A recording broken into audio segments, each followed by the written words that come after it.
여러분, 이 예배를 드리기 전 마지막으로 물을 마신 지가 언제입니까?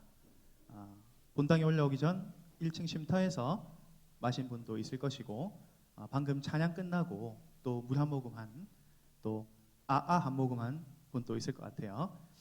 뭐 길어봤자 2시간도 안 될 것 같습니다. 우리는 물을 마셔도 조금 있다 보면 다시 목이 마르고, 그래서 물을 또 마시고 조금 있다가 다시 목 마르면 물이나 뭐 음료를 마시죠.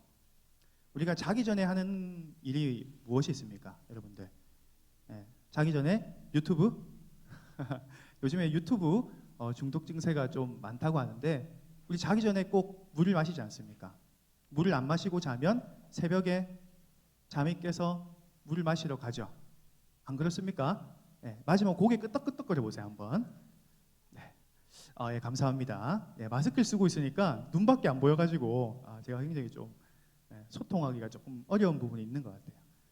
어쨌든 우리가 물을 마시고 자야 또 새벽에 깨서 물을 마시지 않죠. 저희 집에 아기도 있는데 아기가 일어나자마자 하는 일이 물 마시는 겁니다. 울다가 물 마시고 뭐 기저귀 갈아주면 다시 좀 더 자거든요. 항상 그렇게 목이 마르는 존재들인 것 같아요. 그 목마름이 체험을 받고 다시금 목이 말라지고, 어쩌면 우리의 이 숙명과도 같은, 우리의 인생의 당연한 이치와도 같은 이 이야기가 오늘 이 본문에 잘 나타나 있습니다. 또 갈증을 느끼고 또 갈증을 느끼는 한 여인이 있습니다. 사마리아 수가에 있는 한 여인의 이야기죠. 우리가 잘 아는 이야기이기도 한데, 우물에 물을 기르러 왔습니다. 어제 우물을 왔다고 해서 오늘 우물 안 와도 되는 것이 아니라, 어제 물을 떴지만 또 목이 마르면 와야 돼요. 오늘 떴지만 또 내일 와야 하는 그런 우리 인간의 숙명과 인생을 잘 나타내는 것 같아요. 그런데 이 끊임없는 갈증에 매여 있는 이 한 사람의 모습은 단지 그냥 신체적인 그런 갈증으로 말하기에는 부족한 것 같다는 생각이 듭니다. 내가 당장 목이 타서 신체적으로 갈증을 느낀다라고 하기에는 이 여인의 스토리가 참 어쩌면 구구절절 사연이 많은 여인이죠. 우리의 인생도 이와 비슷한 것 같아요. 신체적인 갈증으로 아니라, 갈증뿐만이 아니라 무엇으로도 채워지지 않는 그런 영적인 갈증, 외로움, 텅 비어 있는 것 같은, 뻥 뚫려 있는 것 같은 마음, 그리고 뭔가가 쫓기는 것 같은 강박적이고 불안한 마음, 그런 어렵고 힘든 그런 영적인 갈증이 우리 가운데도, 또 오늘 본문의 이 여인에게도 잘 나타나 있는 것 같아요. 그런데 세상의 많은 사람들이 그런 영적인 갈증에 있어서 많은 방식으로 그것들을 채워보려고 합니다. 어떻게 보면 물리적인 것, 육적인 것, 눈에 보이는 것, 손에 잡히는 것, 그런 것들로 내 마음을 채우려고 애를 써봅니다.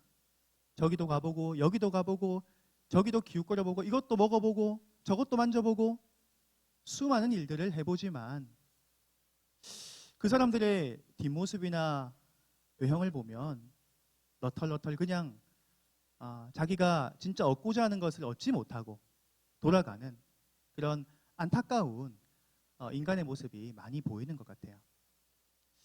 신학자 알레스터 맥그레스라는 사람이 있는데, 뭐 유명한 책인데, 인간, 그레이트 미스터리라는 책이 있어요. 탐색하는 인간, 의미를 탐색하는 인간이라는 책이 있는데, 거기서도 보면 궁금하고 싶어서 태어난 인간, 호기심이 넘치고 그 호기심을, 그 궁금증을, 그 의미를, 그 가치를 획득하고 싶어하는 인간의 모습. 그냥 맛있는 음식 입에 넣었다고 만족스러운 다 되는 인생이 아니었던 거죠. 그 책에서 그런 내용이 나오더라고요. 모든 인간이 그렇지 않겠습니까? 자신의 삶의 의미도 찾고 싶고 목적도 찾고 싶고, 불현듯 그냥 내버려두면 괜찮아지는 것이 아니라 공허해지고, 그냥 내버려두면 괜찮아지는 것이 아니라 쫓기는 것 같고, 그냥 나를 내버려두면 우울해지고 외롭고 슬프고 불안한 감정이 불현듯 내 마음을 덮쳐서 힘들게 하는 것 같아요. 그래서 신체적인 갈증뿐만 아니라 그런 영적인 갈증, 내 마음이 텅 비어 있는 것 같은 그런 갈증을 계속해서 느끼는 존재인 것 같아요.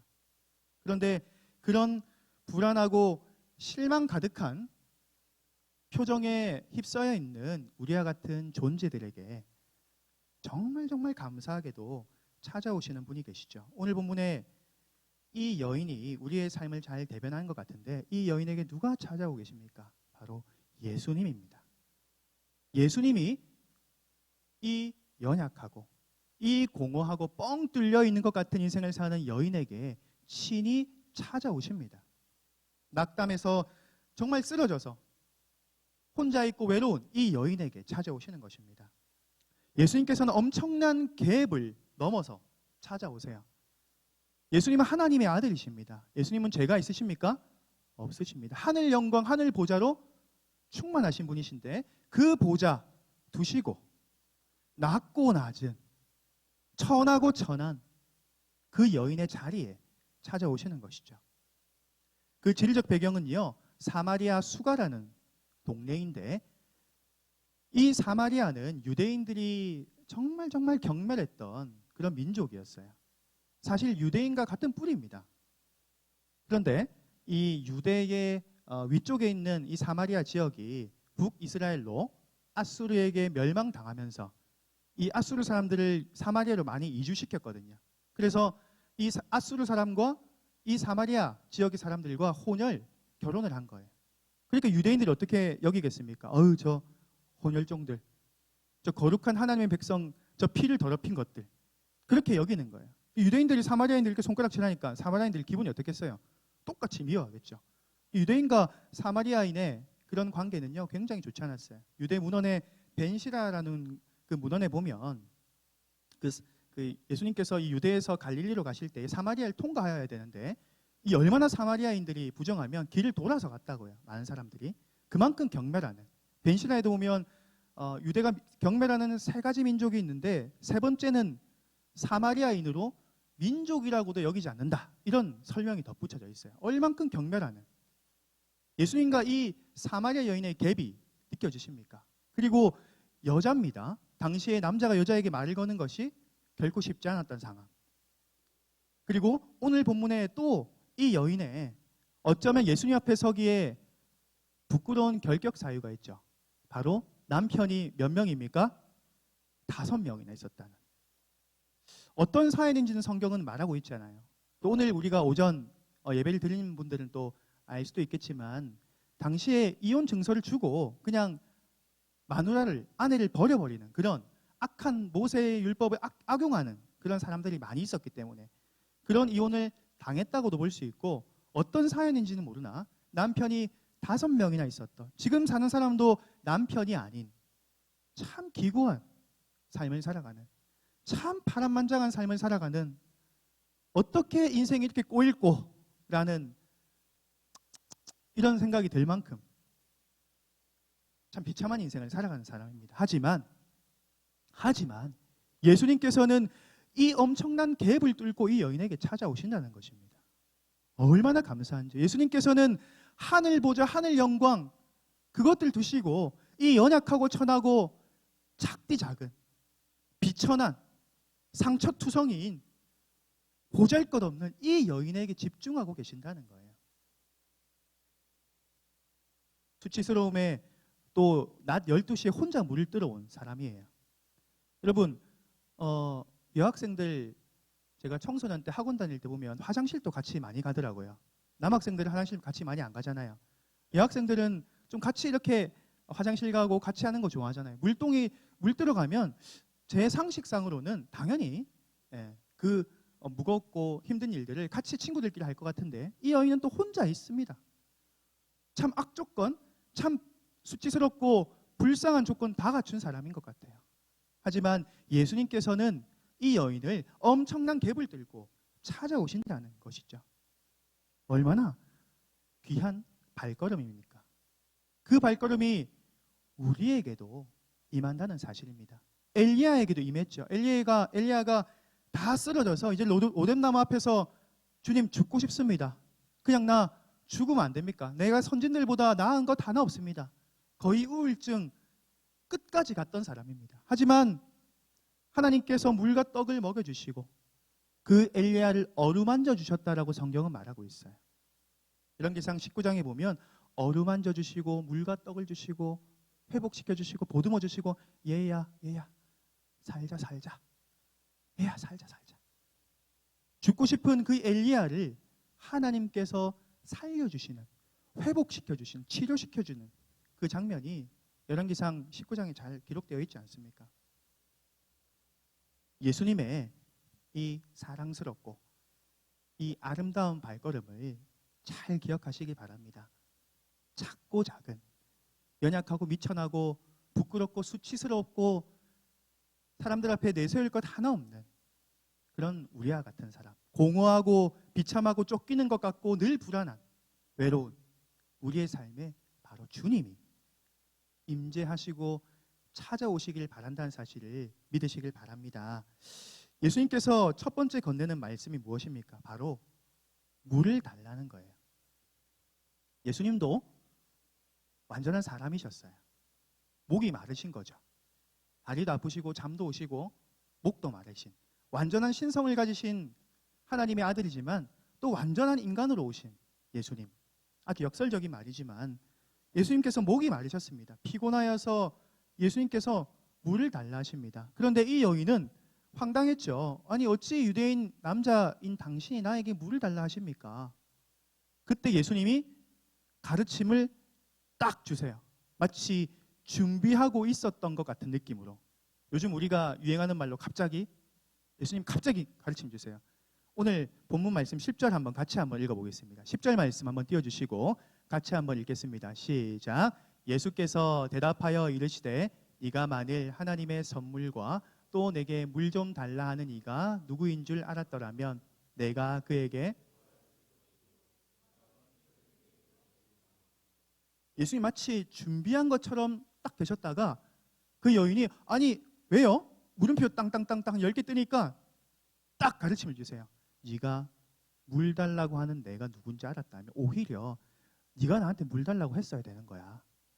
오히려 네가 나에게 물 구했어야 하는 거야 라는 그 가르침을 예수님께서는 주시죠. 복음서에서 이 하나님의 선물이라는 단어가 딱 여기서만 나오는데요. 하나님의 선물을 바울도 가끔 썼던 표현인데 복음서에서는 오늘 본문 복음서에서는 딱 한 번만 오늘 본문에서 나옵니다. 하나님의 선물을 네가 구하였을 것이다.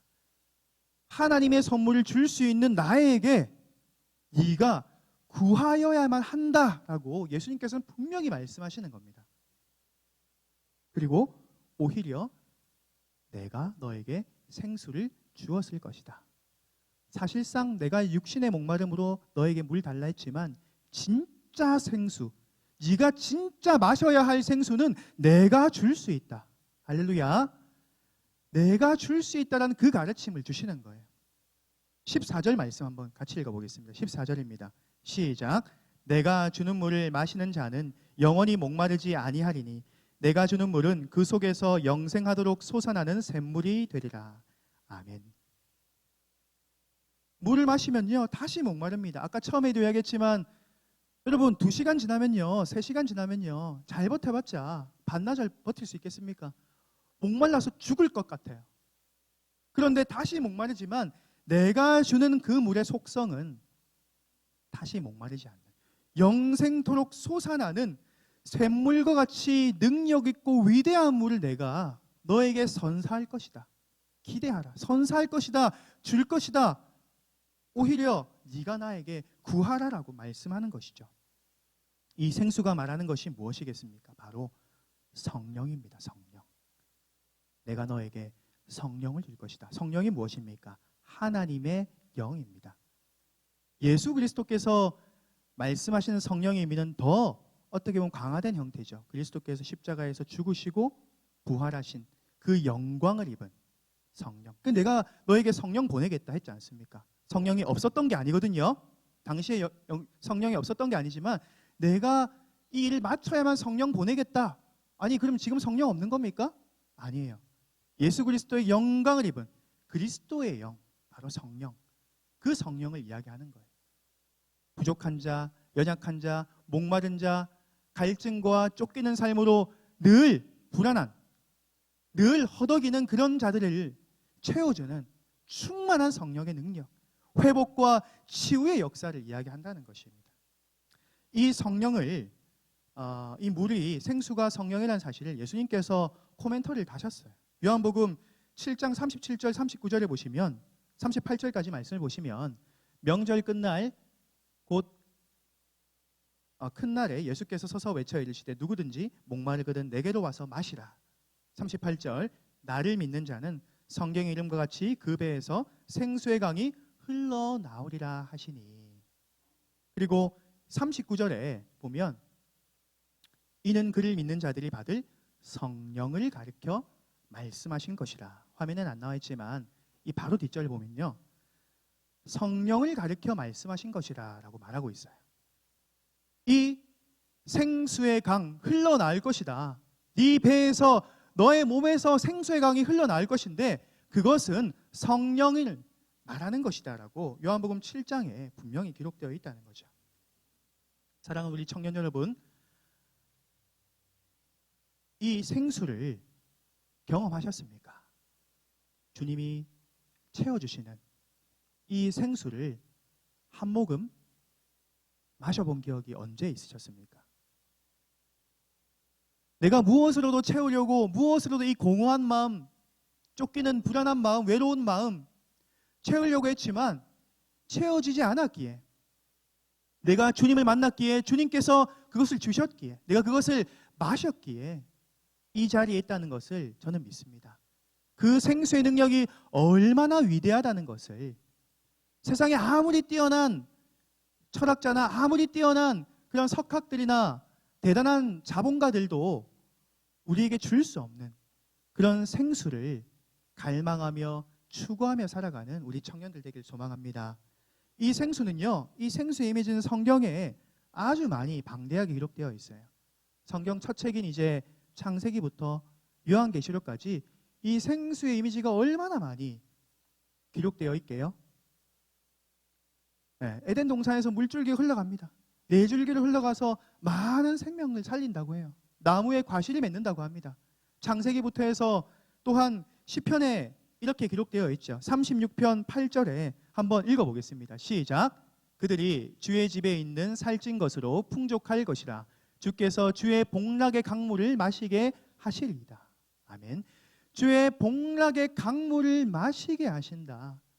주의 집에 있는 살찐 것으로 풍족해 하신다라는 그 말씀을 분명히 하고 있습니다. 복락의 강물 주실 것이고 우리를 살찌고 풍족하게 하신다. 요한계시록 22장에도 기록되어 있죠. 한번 읽어보겠습니다. 또 그가 수정같이 맑은 생명수의 강을 내게 보이니 하나님과 및 어린 양의 보좌로부터 나와서 또 길 가운데로 흐르더라. 강 좌우에 생명나무가 있어 12가지 열매를 맺되 달마다 그 열매를 맺고 그 나무 잎사귀들은 만국을 치료하기 위하여 있더라. 아멘. 보좌로부터, 주의 보좌로부터 물이 흘러나옵니다. 그 보좌로부터 물이 흘러나와서 온 대지를 적시고 나무에 과실을 맺게 하고, 또한 같은 이미지로 에스겔에도 보면 성소에서 물이 흘러나와서 그 마른 뼈들이 되살아나고 그 사막이 강이 됩니다. 바다가 돼서 나중에는 헤엄치기도 힘든 그런 강이 된다는 것이죠. 그 생수를 바로 주님께서 우리에게 마시게 하신다는 사실입니다. 그 마른 뼈를 살리는 생명수, 죽은 자를 살리는 그 생수, 아무런 가망 없는, 아무런 가치 없는, 뻥 뚫린 것 같은 그런 마음을 품고 살아가는 그런 자들에게도 주는 그 생수를 경험하시는 우리 지혜로운 청년들 되시길 주님의 이름으로 축복합니다. 주님 주시는 이 물을 경험하고 살아가는 것이 참된 복입니다. 우리가 세상에서 내가 가지라는 것들을 가졌을 때에 만족스럽죠. 하지만 더 큰 욕심 바라는 것이 인간의 본성이라는 것을 한 살 한 살 더 먹어가면서 알게 됩니다. 내가 이거 가지면 진짜 이거 나는 끝났다. 더 이상 살 거 없어 라고 생각하지만, 더 이상 먹을 거 없어 생각하지만 인간의 욕심은 끝도 없고 그 말 들어봤죠? 예, 늘 더 추구하고 더 목말라 하는 인간의 욕심이 넘친다는 거죠. 그걸로 채워지는 게 아니라는 겁니다. 그걸로 우리의 영혼이 해갈되지 못한다는 겁니다. 오늘 이 말씀을 통해서 주님께서 얼마나 귀한 말씀을, 가르침을 주시고 계십니까? 영국의 저널리스트, 카이로 대학 강사까지 지낸 말콤 머거리지라는 사람이 있습니다. 정말 성공한 사람이에요. 소위 말해서 크리스찬인데 소위 말해서 성공했고 많은 돈을 벌고 유명한 사람이에요. 이 사람이 간증했던 것을 한번 보시기 바랍니다. 띄워주시고 제가 한번 읽어보겠습니다. 화면 한번 띄워주시고요. 간증한 없다고 합니다. 제가 읽어드릴게요. 제가 읽어드릴게요. 나는 나 스스로도 비교적 성공한 사람이라고 생각하며 남들도 그렇게 생각하리라 생각한다. 사람들은 때때로 거리에서 나를 뻔히 바라본다. 그것은 명성이다. 나는 고액 납세자 명단에도 상위권에 들어가기에 충분한 돈을 상당히 쉽게 벌 수 있다. 그것은 성공이다. 돈과 약간의 명성만 갖추고 있으면 나이가 지긋한 사람이라도 원한다면 언제든지 최신 유행의 오락에 참여할 수 있다. 그것은 쾌락이다. 때때로 내가 한 말이나 글이 우리 시대에 끼친 중대한 영향을 기술했다고 확신할 만큼 사람들의 주의를 끌게 될지도 모른다. 그것은 성취이다. 그럼에도 불구하고 잘 들으세요. 나는 당신에게 말한다. 그리고 당신이 내 말을 믿어주기를 바란다.